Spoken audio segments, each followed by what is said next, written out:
வணக்கம். அதிரடியின் இன்றைய பிரதான செய்திகள். முதலில் தலைப்புச் செய்திகள். உலகத் தமிழர்களின் மனதிலிருந்து நீங்காத மே மாதம் நேற்று ஆரம்பமான முள்ளிவாய்க்கால் நினைவு வாரம் கஞ்சியும் வழங்கி வைப்பு. திருகோணமலையில் உதவியற்ற உயிரை சுயநலத்திற்காக பலியிட்ட மருத்துவர்கள். சற்று முன் வெளியான சோக சம்பவம் நடந்தது என்ன? யாழ்ப்பாணம் நைனாதீவு ராஜமகா விகாரையில் புதிதாக திறந்து வைக்கப்பட்ட பெரிய புத்தர் சிலை திரண்டு வந்த சிங்கள மக்கள். வங்காள விரிகுடாவில் உருவாகியுள்ள காற்றழுத்த தாழ்வு மண்டலம். கடும் மழையால் வெள்ளத்தில் தத்தளிக்கும் பண்டாரவளை. வெளியான காலநிலை மாற்றம். வாகனங்கள் வாங்கியபடியே இருக்க வேண்டும். நிறங்கள் மற்றும் ஏனைய மாற்றங்கள் செய்தால் கடுமையான நடவடிக்கை எடுக்கப்படும். போக்குவரத்து போலீசார் விடுத்த அவசர எச்சரிக்கை. நாட்டை பதற வைத்த மற்றொரு சம்பவம். முதல் மனைவியின் மகன் கொலை. தந்தையும் உடந்தை. விசாரணையில் அம்பலமான உண்மை. நடந்தது என்ன? 100 நாட்களின் பின் மீண்டும் யாழ் மண்ணை தொட்ட யாழ் தேவி புகையிரதம். மக்களுக்கு வெளியான நேர அட்டவணை. கபில சந்திரசேன மரணம் தொடர்பில் அடுத்தடுத்து கசியும் திடுக்கிடும் தகவல்கள். இன்று மஹிந்த கைது செய்யப்படுவாரா? வெளியான தகவல். 59 வருடங்களின் பின் தமிழக அரசியலில் முதல்வர் விஜய் செய்த செயல். திடீரென அதிகரிக்கப்பட்ட உயர்மட்ட பாதுகாப்பு. அடுத்தடுத்து குவியும் வாழ்த்துக்கள். தொடர்பென விரிவான செய்திகள். விரிவான செய்திகளுக்கு செல்ல முன்னர் இது போன்ற செய்திகளை உடனுக்குடன் அறிந்து கொள்ள எமது அதிரடி சேனலை சப்ஸ்கிரைப் செய்து கொள்ளுங்கள். 2009ஆம் ஆண்டு இலங்கை உள்நாட்டு போரின் இறுதிக்கட்டத்தில் முள்ளிவாய்க்கால் பகுதியில் உயிரிழந்து தமிழர் பொதுமக்கள் மற்றும் போரால் பாதிக்கப்பட்ட மக்களை நினைவு கூறும் முள்ளிவாய்க்கால் நினைவு வாரம் இன்று ஆரம்பமாகியுள்ளது. ஆண்டுதோறும் மே 11ஆம் தேதி முதல் 18ஆம் தேதி வரை அனுஷ்டிக்கப்படும் இந்த நினைவு வாரம் வடக்கு கிழக்கு மாகாணங்கள் உள்ளிட்ட உலகின் பல நாடுகளிலும் இன்று முதல் அனுஷ்டிக்கப்பட்டு வருகின்றது. இந்நிலையில் இலங்கை தமிழரசு கட்சியின் மானிப்பாய் கிளையின் ஏற்பாட்டில் வலி தெற்கு பிரதேச சபை முன்பாக முள்ளிவாய்க்கால் நினைவேந்தல் நிகழ்வு இடம்பெற்றது. இதன் போது முள்ளிவாய்க்காலில் இறுதி யுத்த காலத்தில் மக்கள் கஞ்சி கூட கிடைக்காமல் துன்புற்ற நிலையை நினைவு கூறும் வகையில் முள்ளிவாய்க்கால் கஞ்சி பரிமாற்றப்பட்டது. நிகழ்வில் வலி தென்மேற்கு பிரதேச சபையின் தவிசாளர், உறுப்பினர்கள் மற்றும் பொதுமக்கள் கலந்து கொண்டனர். அதேவேளை இந்த நினைவு வாரத்தையொட்டி வடக்கு கிழக்கு பகுதிகள் மட்டுமின்றி புலம்பெயர் தமிழர்கள் வாழும் நாடுகளிலும் நினைவேந்தல் நிகழ்வுகள், அமைதி பேரணிகள், மெழுகுவர்த்தி அஞ்சலிகள், மது வழிபாடுகள் மற்றும் மனித உரிமை விழிப்புணர்வு நிகழ்ச்சிகள் நடைபெறவுள்ளன. உயிரிழந்த பொதுமக்கள், காணாமல் ஆக்கப்பட்டவர்கள் மற்றும் போரால் பாதிக்கப்பட்ட குடும்பங்களை நினைவு கூறும் வகையில் பல சமூக மற்றும் தமிழர் அமைப்புகள் இணைந்து நிகழ்வுகளை ஏற்பாடு செய்துள்ளன.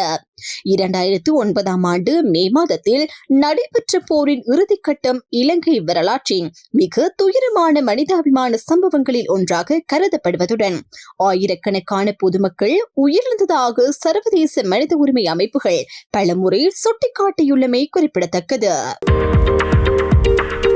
யாழ்ப்பாணம் நைனாதீவு ராஜமகா விகாரையில் புதிதாக நிர்மாணிக்கப்பட்ட 88 அடி உயரமுடைய புத்தர் சிலை நேற்று திறந்து வைக்கப்பட்டுள்ளது. இந்த நிகழ்வில் பங்கேற்பதற்காக தென்னிலங்கையின் பல பகுதிகளில் இருந்தும் பெருமளவான பௌத்தர்கள் நைனாதீவுக்கு வருகை தந்ததாக தெரிவிக்கப்படுகின்றது. சமய சம்பிரதாயங்களுடன் நடைபெற்ற நிகழ்வில் பக்தர்கள் முதலில் நைனாதீவு நாகபூசணி அம்மன் ஆலயம் சென்று வழிபாடுகளில் ஈடுபட்டனர். அதனைத் தொடர்ந்து ஊர்வலமாக நைனாதீவு ராஜமகா விகாரை நோக்கி சென்று அங்கு நடைபெற்ற மத நிகழ்வுகளிலும் புத்தர் சிலை திறப்பு நிகழ்ச்சியிலும் கலந்து கொண்டனர்.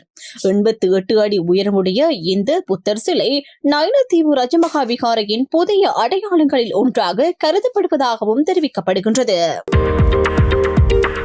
திருகோணமலை மாவட்ட பொது மருத்துவமனையில் கடந்த ஏப்ரல் 9ஆம் தேதி இடம்பெற்றதாக கூறப்படும் குழந்தை உயிரிழப்பு சம்பவம் தொடர்பில் மகப்பேறு மற்றும் மகளிர் மருத்துவ நிபுணர் ஒருவரும் சிரேஷ்ட மருத்துவர் ஒருவரும் இடைநீக்கம் செய்யப்பட்டுள்ளதாக தெரிவிக்கப்படுகின்றது. அரசு மருத்துவர்கள் தொழிற்சங்க நடவடிக்கையில் ஈடுபட்டிருந்த நிலையில் பிரசவத்திற்காக அனுமதிக்கப்பட்டிருந்த தாயின் குழந்தை கருப்பையிலேயே மீகோனியம் எனப்படும் முதல் மலத்தை வெளியிட்டதாக கூறப்படுகின்றது. இதனால் குழந்தையின் நிலைமை மோசமடைந்ததை அடுத்து அப்பிரிவின் பொறுப்பு வைத்தியர் சம்பந்தப்பட்ட மகப்பேறு நிபுணர் மற்றும் மூத்த மருத்துவரை பலமுறை தொடர்பு கொள்ள முயன்றதாக ஆரம்பகட்ட விசாரணைகளில் தெரிய வந்துள்ளது. எனினும் அவர்கள் இருவரும் அந்த நேரத்தில் அருகிலுள்ள தனியார் மருத்துவமனையில் சிசேரியன் அறுவை சிகிச்சையில் ஈடுபட்டிருந்ததாக சுகாதார அதிகாரிகள் தெரிவித்துள்ளனர். மேலும் அரசு மருத்துவமனையில் பணியில் இருந்ததாக காட்டும் வகையில் பணிப்பதிவேட்டில் தவறான தகவல்கள் பதிவு செய்யப்பட்டிருந்ததாகவும் விசாரணையில் கண்டறியப்பட்டுள்ளதாக கூறப்படுகின்றது. இந்த சம்பவம் தொடர்பில் இடைநீக்கம் செய்யப்பட்டவர்கள் திருகோணமலை பொது மருத்துவமனையின் அரசாங்க மருத்துவ அதிகாரிகள் சங்க தலைவர் மற்றும் சிரேஷ்ட வைத்தியர் என அடையாளம் காணப்பட்டுள்ளனர். அவர்களுக்கு விசாரணை நிறைவடையும் வரை வெளிநாடு செல்ல தடை விதிக்கப்பட்டுள்ளதுடன் வசிப்பிட மாற்றங்கள் தொடர்பிலும் அதிகாரிகளுக்கு அறிவிக்குமாறு உத்தரவிடப்பட்டுள்ளதாக தெரிவிக்கப்பட்டுள்ளது. இந்த சம்பவம் தொடர்பில் மேலதிக விசாரணைகள் தொடர்ந்து முன்னெடுக்கப்பட்டு வருகின்றன. கண்டி கிவுள்ளிந்த பகுதியில் 23 வயதுடைய இளைஞர் ஒருவர் கோடரியால் வெட்டி கொலை செய்யப்பட்ட சம்பவம் தொடர்பில் போலீசார் விசாரணைகளை முன்னெடுத்து வருகின்றனர். இந்த சம்பவத்தில் ஹென்னன்கெதிரு சுசந்த் பண்டார என்ற 23 வயதுடைய இளைஞரே உயிரிழந்துள்ளதாக தெரிவிக்கப்பட்டுள்ளது.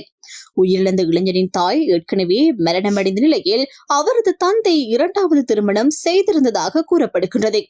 இந்த நிலையில் தந்தை, அவரது 2வது மனைவியின் மகள் மற்றும் மருமகன் ஆகியோர் இணைந்து இந்த கொலையை மேற்கொண்டுள்ளதாக போலீசாரின் ஆரம்பகட்ட விசாரணைகளில் தெரிய வந்துள்ளது.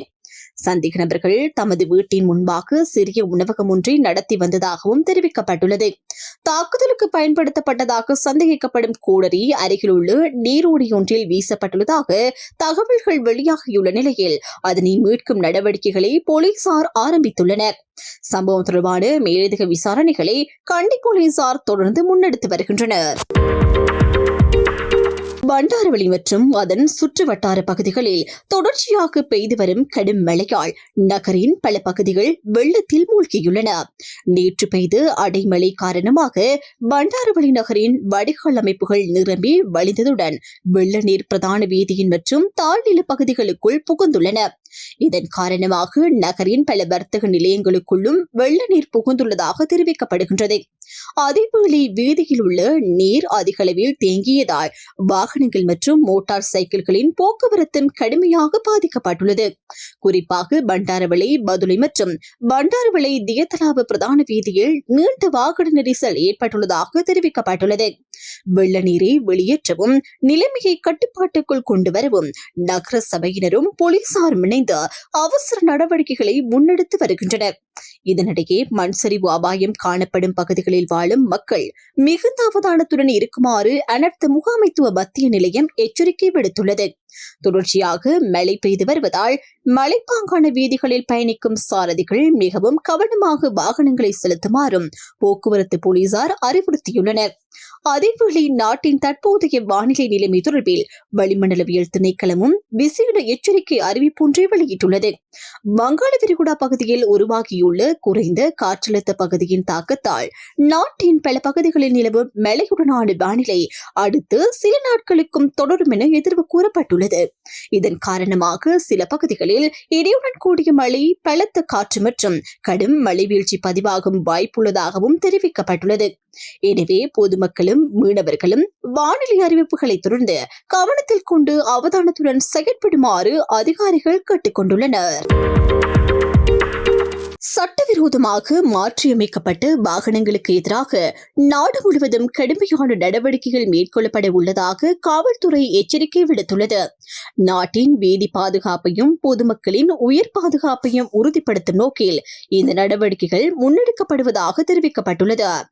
நாட்டின் பல பகுதிகளில் உரிய தகுதி சான்றிதழ்களின்றி ஆபத்தான முறையில் மாற்றியமைக்கப்பட்ட வாகனங்கள் இயக்கப்படுவதாக காவல்துறையினர் கண்டறிந்துள்ளனர். அண்மையில் இடம்பெற்ற பேருந்து விபத்துகள் தொடர்பான விசாரணைகளில் பல பேருந்துகள் அனுமதியின்றி மாற்றியமைக்கப்பட்டிருந்ததுடன் அவற்றுக்கு செல்லுபடியாகும் வீதி தகுதி சான்றிதழ்களும் இல்லாதமை தெரிய வந்துள்ளதாக தெரிவிக்கப்பட்டுள்ளது. மோட்டார் வாகன சட்டத்தின்படி அனுமதியின்றி ஆபத்தான உதிரி பாகங்கள் பொருத்துதல், மின்னும் நிற விளக்குகள் பயன்படுத்துதல், அதிக சத்தமிடம் தரமற்ற ஒளிப்பான்கள் பொருத்துதல், வாகனத்தின் அசல் நிறம், வடிவம் மற்றும் கட்டமைப்பை மாற்றுதல், அனுமதியின்றி விளம்பரங்கள் அல்லது சித்திரங்கள் ஒட்டுதல், அதிக சத்தம் எழும் வகையில் ஒளி ஒடுக்கிகளை மாற்றுதல் உள்ளிட்ட செயல்கள் குற்றமாக கருதப்படுகின்றன. மேலும் அதிக கரும்புகை வெளியிடும் அல்லது சட்டவிரோத மாற்றங்கள் செய்யப்பட்ட வாகனங்கள் தொடர்பில் பொதுமக்களும் முறைப்பாடுகளை வழங்க முடியும் என காவல்துறை தெரிவித்துள்ளது. அதற்கமைய குறித்த வாகனத்தின் இலக்கம், திகதி, நேரம் மற்றும் இடம் உள்ளிட்ட தகவல்களை 07035000525 என்ற வாட்ஸ்அப் இலக்கத்திற்கு அனுப்பி வைக்குமாறும் பொதுமக்களிடம் கோரப்பட்டுள்ளது. பொதுமக்களுக்கு ஏற்படும் இடையூறுகளை குறைத்து உயிர்களை பாதுகாக்கும் நோக்கில் இந்த விசேட சுற்றிவளைப்பு நடவடிக்கைகள் தொடர்ந்து முன்னெடுக்கப்படும் என காவல்துறையினர் தெரிவித்துள்ளனர். சுமார் 100 நாட்களின் பின்னர் மீண்டும் சேவையை ஆரம்பித்து யாழ்தேவி கடுகதி புகையிரத நேற்று கொழும்பு கோட்டை புகையிரத நிலையத்திலிருந்து தனது பயணத்தை ஆரம்பித்து யாழ்ப்பாணத்தை வந்தடைந்தது. நேற்று காலை 6 மணிக்கு கொழும்பிலிருந்து புறப்பட்ட குறித்த புகையிரதம் பிற்பகல் 2:25 மணியளவில் யாழ்ப்பாணம் மத்திய புகையிரத நிலையத்தை வந்தடைந்ததாக தெரிவிக்கப்பட்டுள்ளது. புகையிரத பாதை சீரமைப்பு உள்ளிட்ட பல்வேறு காரணங்களால் கடந்த ஜனவரி 31ஆம் தேதி முதல் யாழ்தேவி கடுகதி புகையிரத சேவை இடைநிறுத்தப்பட்டிருந்தது. இந்த நிலையில் சுமார் 100 நாட்களுக்கு பின்னர் மீண்டும் சேவை ஆரம்பிக்கப்பட்டுள்ளமை பயணிகளிடையே மகிழ்ச்சியை ஏற்படுத்தியுள்ளது. இது தொடர்பில் கருத்து தெரிவித்த யாழ்ப்பாணம் புகையிரத நிலைய அதிபர் பிரதீபன், புதிய அட்டவணைக்கமைய யாழ்தேவி புகையிரதம் திங்கள், புதன் மற்றும் வெள்ளிக்கிழமைகளில் கொழும்பு கோட்டையிலிருந்து காங்கேசன் துறை வரை சேவையில் ஈடுபடும் என தெரிவித்தார். அதேவேளை காங்கேசன் துறையிலிருந்து கொழும்பு கோட்டைக்கான சேவை செவ்வாய், வியாழன் மற்றும் ஞாயிற்றுக்கிழமைகளில் முன்னெடுக்கப்படும் என்றும் அவர் குறிப்பிட்டார். மேலும் யாழ்தேவி கடுகதி புகையிரதத்தில் குளிரூட்டப்பட்ட 4 முதலாம் வகுப்பு பெட்டிகள் இணைக்கப்பட்டுள்ளதாகவும் புகையிரத திணைக்களத்தின் உத்தியோகபூர்வ இணையதளம் அல்லது ஆசன முன்பதிவு வசதி கொண்டு புகையிரத நிலையங்களூடாக பயண சீட்டுகளை முன்பதிவு செய்ய முடியும் என்றும் தெரிவிக்கப்பட்டுள்ளது. அண்மையில் உயிரிழந்த கபில சந்திரசேன அவர்களின் மரணம் தொடர்பில் பல்வேறு சந்தேகங்களும் அரசியல் சர்ச்சைகளும் தொடர்ந்து எழுந்து வருகின்றன.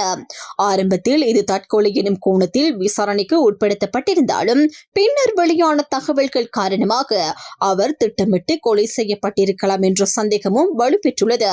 குறிப்பாக முன்னாள் ஜனாதிபதி மஹிந்த ராஜபக்ச தலைமையிலான ஆட்சி காலத்தில் இடம்பெற்றதாக கூறப்படும் ஸ்ரீலங்கன் ஏர்லைன்ஸ் நிறுவன மோசடி விசாரணைகளில் கபில சந்திரசேன முக்கிய சாட்சியாளராக கருதப்பட்டிருந்தார்.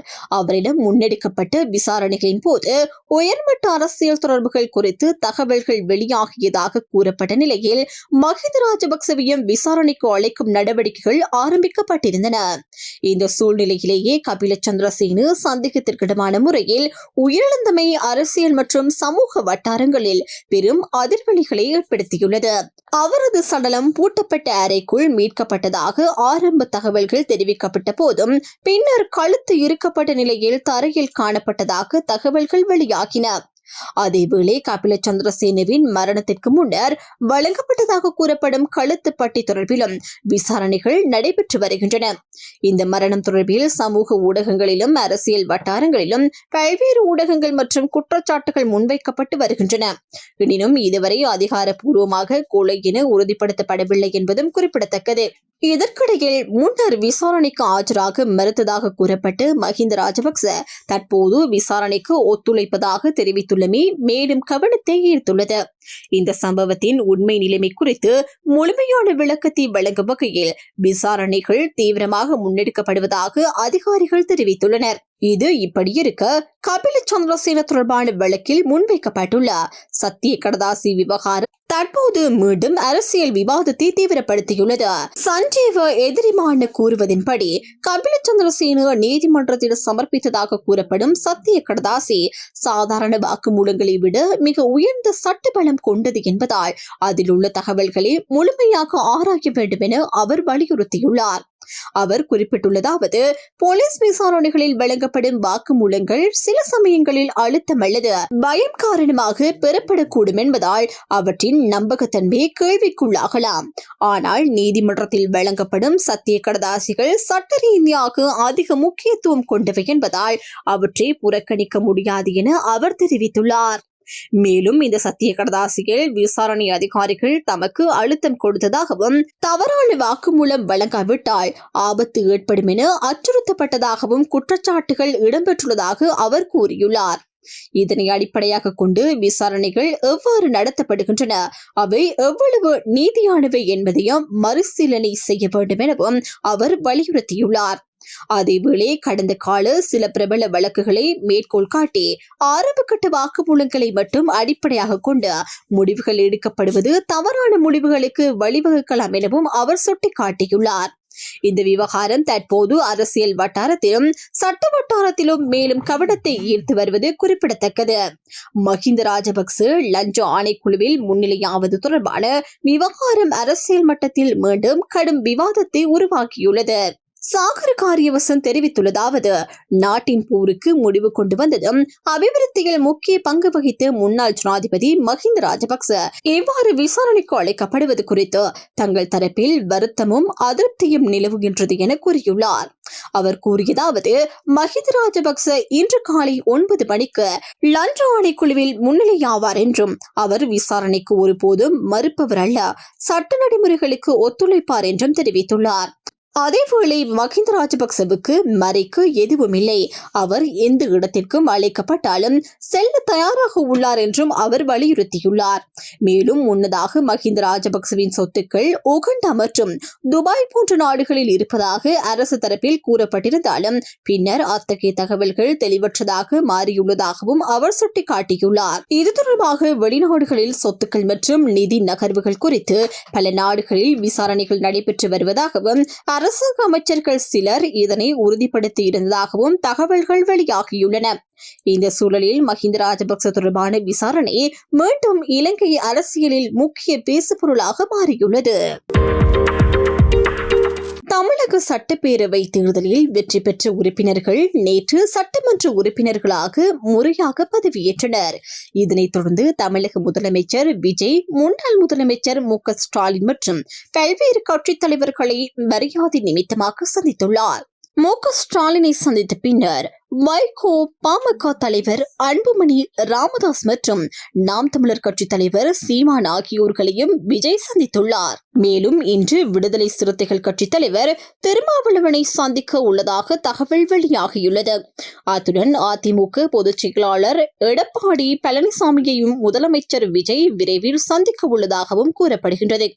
1967ஆம் ஆண்டு நடைபெற்ற தேர்தலின் அறிஞர் அண்ணா தலைமையிலான திமுக வெற்றி பெற்று ஆட்சி அமைத்த போது தேர்தலில் தோல்வியடைந்து காமராஜரை நேரில் சென்று அண்ணா சந்தித்திருந்தார். அதன் பின்னர் தமிழகத்தில் முதலமைச்சராக பொறுப்பேற்ற தலைவர்கள், எதிர்க்கட்சி தலைவர்கள் மற்றும் மூத்த அரசியல் தலைவர்களை மரியாதை நிமித்தமாக சந்திக்கும் அரசியல் பண்பாடு பெரிதாக காணப்படவில்லை. இந்நிலையில் சுமார் 59 ஆண்டுகளுக்கு பின்னர் முதலமைச்சராக பதவியேற்றுள்ள விஜய் பல்வேறு கட்சி தலைவர்களையும் மூத்த அரசியல் பிரமுகர்களையும் நேரில் சந்தித்து வருவது தமிழக அரசியலில் புதிய அரசியல் நாகரிகமாக பார்க்கப்படுகிறது. விஜயின் இந்த அணுகுமுறையை விடுதலை சிறுத்தைகள் கட்சியும் இந்திய கம்யூனிஸ்ட் கட்சியும் பாராட்டியுள்ளன. இது குறித்து கருத்து தெரிவித்து திருமாவளவன் திமுக கூட்டணி தலைவர்களிடம் வாழ்த்துக்களை பெறும் முதலமைச்சரின் அணுகுமுறை பாராட்டுக்குரியது, இது அரசியல் நாகரிகத்தின் முதிர்ச்சிக்கான அடையாளம் என தெரிவித்துள்ளார். மேலும் மு.க.ஸ்டாலின் மற்றும் உதயநிதி ஸ்டாலின் வழங்கிய அன்பான வரவேற்பும் பாராட்டுக்குரியது என்றும் அவர் குறிப்பிட்டுள்ளார். அதேவேளை அரசியல் பண்பாட்டிற்கான புதிய தொடக்கத்தை முதலமைச்சர் விஜய் ஏற்படுத்தியுள்ளார். அனைத்து கட்சி தலைவர்களையும் அவர் சந்தித்து வருவது வரவேற்கத்தக்கது என இந்திய கம்யூனிஸ்ட் கட்சியின் தலைவர் வீரபாண்டியன் தெரிவித்துள்ளார்.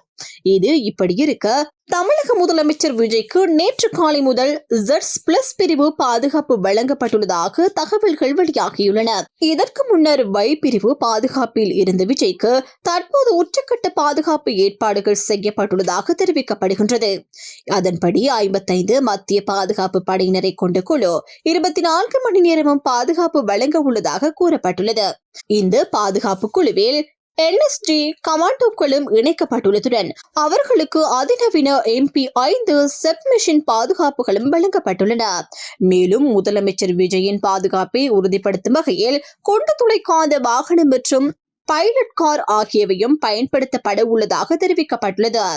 Z+ பாதுகாப்பு என்பது நாட்டின் முக்கிய பிரமுகர்கள், உயர் அச்சுறுத்தல் எதிர்நோக்கும் தலைவர்கள் மற்றும் உயர்மட்ட அரசியல்வாதிகளுக்கு வழங்கப்படும் மிக உயர்ந்த பாதுகாப்பு பிரிவுகளில் ஒன்றாக கருதப்படுகின்றது. இத்துடன் அதிரடியின் இன்றைய பிரதான செய்திகள் நிறைவடைகின்றன. எமது செய்தி தொடர்பான உங்களுடைய கருத்துக்களை மறக்காமல் கமெண்டில் பதிவிடுங்கள்.